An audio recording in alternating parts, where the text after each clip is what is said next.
In this week's video, we're going to discuss why many runners experience hip flexor tightness and how that leads to overuse injury while also taking away from your performance.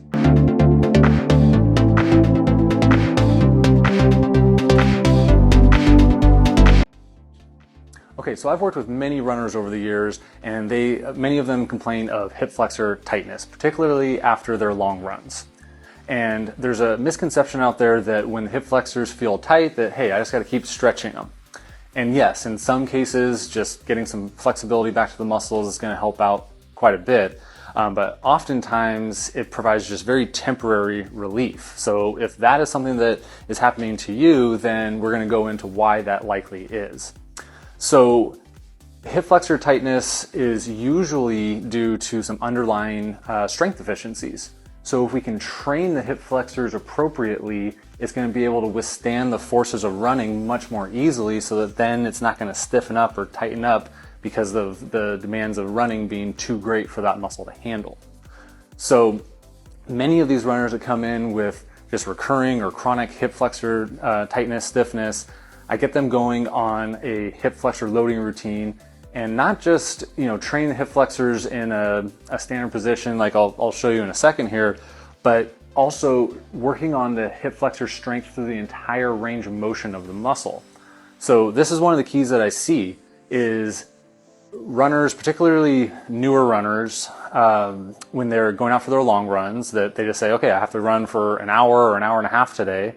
And they just stick with that same very slow pace for the entire duration of the run.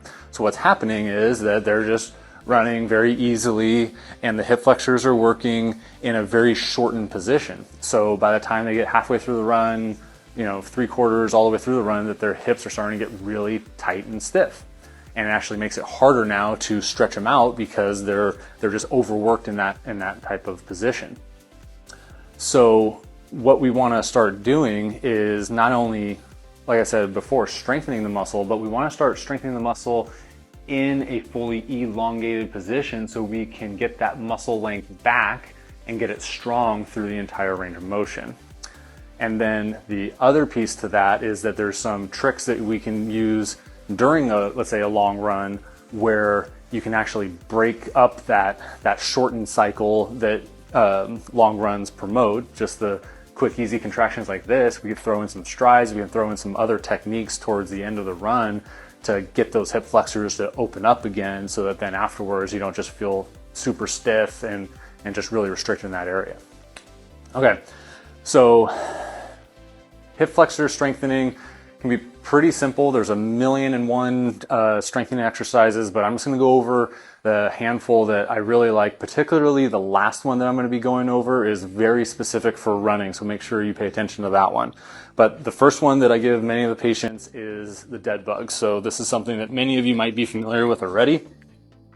But what I like about it is that it does some hip flexor work, but it also brings some awareness to what your pelvis is doing, what your lower back is doing. So if you lift your legs up like this, that you're going to have a little bit of an arch in the lower back, and then just to help bring some awareness and get those lower abdominal muscles firing, press that back towards the ground and keep it there. And then from this position, arms up, and then you're just going to lower the leg down, and then you're going to bring the leg back.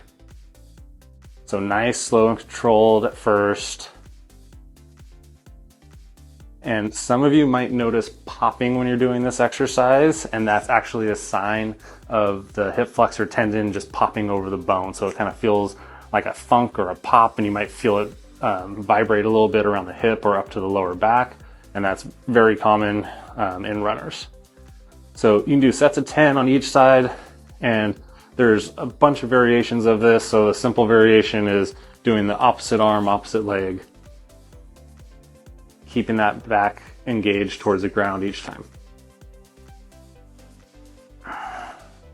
So this is strengthening the hip flexor from the short position, going into an elongated position, and then bringing it back. So this is a really good one to do. Now, if that's really challenging for you, then you can also regress it a little bit to where keep the knees bent and then just do these little heel taps like that. So you're not going to be working the full range of motion, but that's okay. We just want to start by strengthening and just finding an appropriate starting point for you.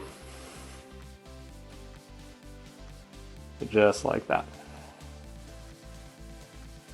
Now, a more advanced move is getting a little bit of speed to it, so you have to control the contractions with a little bit of quicker timing. And so for this one, you're gonna straighten out the legs like this, and then lower the leg down till you tap the floor, and then come all the way back up. And again, you're trying to bring that awareness to the lower back, keeping those core muscles engaged. And then this one, I'll usually start at about 20-second durations, going nice and slow. And then as I get used to it, trying to go up and down, faster, faster, faster. Keeping the back engaged, getting those hip flexors to work pretty well. Okay, so those are two that I really like. Now, the third one, we're gonna incorporate a little bit of a platform. So I'm gonna use our bench, but you can use a bed or a couch at home, whatever gets your body off the ground just a little bit. And so you're gonna do basically the same exercise as you were on the ground. And we're gonna do one side at a time. So you shift over to the edge of your bed, bench, whatever it is. Go into the dead bug starting position. And then now we're going to keep the core relatively engaged. A little bit of arching in this position is okay, but we're going to let the leg go past the horizontal. And then I want you to think about squeezing your butt muscles right here. So we're gonna just activate some of the posterior chain, the gluteal muscles at the end of that hip flexor range of motion. So we're gonna do about 10 on each side. Strong squeeze through the glute each time. So if we can wake up our glutes a little bit more, it's gonna help activate our posterior chain for running. And when we activate the opposite side muscles, it tells the front muscles that, hey, we gotta lengthen up, we gotta relax a little bit so we get that sensation of tightness out of the way. Okay, now the final exercise that is very run specific. It does require a little bit more equipment. So this one, you're gonna need a band, big loop band like this, anchor it to something strong, and you want it about knee height. And then you're gonna put your foot through, and you're gonna loop it through again, just so it's nice and anchored like this. And starting off in particularly, you're gonna want, so I'm gonna use some PVC pipes, you can use some wooden dowels, you can use hiking poles. You know, many of my runners also have hiking poles, so that makes it easy. And you're gonna walk out into a mid-stance position like this. So you wanna walk out far enough to where you feel the band pulling your leg backwards into this full stretch position of the hip.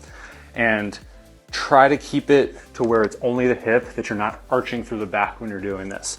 So keeping my foot planted, this leg's getting pulled back by the band. I'm using the PVC pipes for some support, and then from here, I'm going to bring my leg forward into this figure 4 position. So trying to think about contracting this area of my body right where that hip flexor comes down into the thigh. So here, lengthening it all the way, pulling it all the way forward. So this is nice because you're getting the full stretch and getting a very strong contraction at the end of the motion. So you're just working that strength and that flexibility through the entire range. And the other benefit of this is the stance leg, you're gonna have to counteract some of this rotation that's happening. So the stance leg, you're gonna get a lot of hamstring and glute activation. You're gonna feel your core working a little bit as well. So keeping this nice and engaged, squeezing my butt muscle, feeling my hamstring while I'm pulling through here. So this is very modifiable. You can bring it all the way out here to make it a little bit more challenging. You can start adding some speed to it to where you're gonna be going through the range of motion much more quickly. But this is an excellent exercise to help strengthen up the hip flexors in this full range of motion, specifically for running.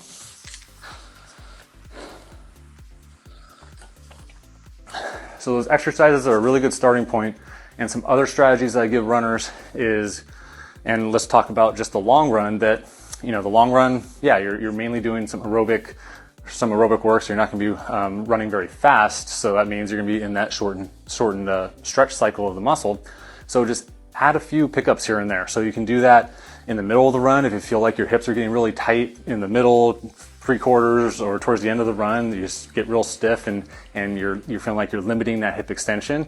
Then every now and then, mid-run or so, throw in a 10-second pickup. Start nice and slow. By the end of 10 seconds, get to a pretty good pace and then shut it back down. So you're just breaking up that cycle to get that flexibility through those muscles, and then you go right back to your aerobic pace. Or many times people will say that they don't have the stiffness till after the run. So when you're done with your long run, just find a straightaway and just, again, do 10 seconds of a build where you're going slow, build all the way up to a faster speed, really working on lengthening out your stride. Do that 3 to 6 times and then shut it down. And that will make a big difference on how your hips feel post-run. Okay, thanks for watching. Hope you learned something new about hip flexor strength and how important it is for your running. If you have any comments at all or any questions, please comment in the boxes below. If you have any other ideas for me as well, please comment below. I'm always looking for new ideas so I can make new content, and I want to make it more specific to what the viewers want to watch. So please, any suggestions at all, put it in the comment box below.